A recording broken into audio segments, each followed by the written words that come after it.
আড়াল থেকে বৃন্দা ও আহিরির গোপন চক্রান্ত শুনে রাঙা জানতে পারলো আহিরি আসল কালপিট। হ্যাঁ বন্ধুরা, আমরা এমনটাই দেখতে পাবো রাঙ্গামতি তীরন্দাজ ধারাবাহিকের আগামী পর্বগুলোতে। রাঙা মিথ্যে পাগলের নাটক করে আসল অপরাধীকে খুঁজে বের করার জন্য, এমনকি রাঙা প্রমিতা, একলব্য ও সত্যজিৎকে সবটা জানিয়ে রাখে। অপরদিকে সত্যজিৎ সেই গুন্ডাগুলোকে হাতে নাতে ধরে ফেলে যারা রাঙাকে তীর মেরেছিল। তাদের ঘাড় চেপে সত্যজিৎ জানতে পারে সেন্ট্রাল জেল থেকে কেউ একজন রাঙাকে কিডন্যাপ করতে বলেছিল। সত্যজিৎ বলে, ওদের কাছ থেকেই আমরা জানতে পারবো আসল কালপিট কে। আর রাঙার সন্দেহ হয় আহিরি ও বৃন্দার উপর।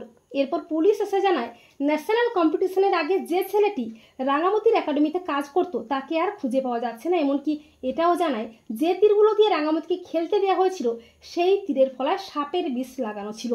তা শুনে সবাই চমকে ওঠে। রাঙা মনে মনে ভাবে, সাপুরিয়াটা তো বলেছিল যে বড় বৌদিরও তার কাছে সাপের বিষটা কিনতে গিয়েছিল, তার মানে ওই ছদ্মবেশী ছেলেটা বড় বৌদিটাই ছিল, মুখে মেরে ফেলার চেষ্টাটা করেছিল। এরপর পরদিন আহিরি বসু বাড়িতে আসে। রাঙা পাগলের নাটক করে আহিরির ওপর নজর রাখে। আহিরি বৃন্দার ঘরে যায় চক্রান্ত করতে। রাঙাও পিছু পিছু গিয়ে দরজার আড়ালে লুকিয়ে থাকে। আহিরি ও বৃন্দা গোপনে চক্রান্ত করতে থাকে। আহিরি বলে, পুলিশ কোনোদিনও জানতে পারবে না যে সবটা আমাদেরই প্ল্যান ছিল। আমরাই রাঙাকে মেরে ফেলতে চেয়েছিলাম, মানসিক ভারসাম্যহীন করতে চেয়েছিলাম, আর সেটাই হয়েছে।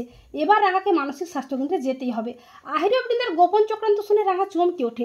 রাঙা সবটা ফোনে ভিডিও করে নেয়। রাঙা বলে, আহিরি দিদি, বড় বৌদিটো, তোদের অন্যায় শাস্তি তোদের দেবো, তোরা বাঁচতে পারবি না। রাঙা বলে, তার মানে আহিরি দিদি আসল কালপিট, তোর আসল চেহারাটা সবার সামনে এনে ভালো মানুষের মুখোশটা টেনে খুলবো রে। তো বন্ধুরা, তোমরাও এটাই চাও তো যে আড়াল থেকে বৃন্দা ও আহিরির গোপন চক্রান্ত শুনে রাঙা যেন জানতে পারে আহিরি আসল কালপিট? কমেন্ট করে এক্ষুনি জানিয়ে দাও তোমাদের মতামতটি।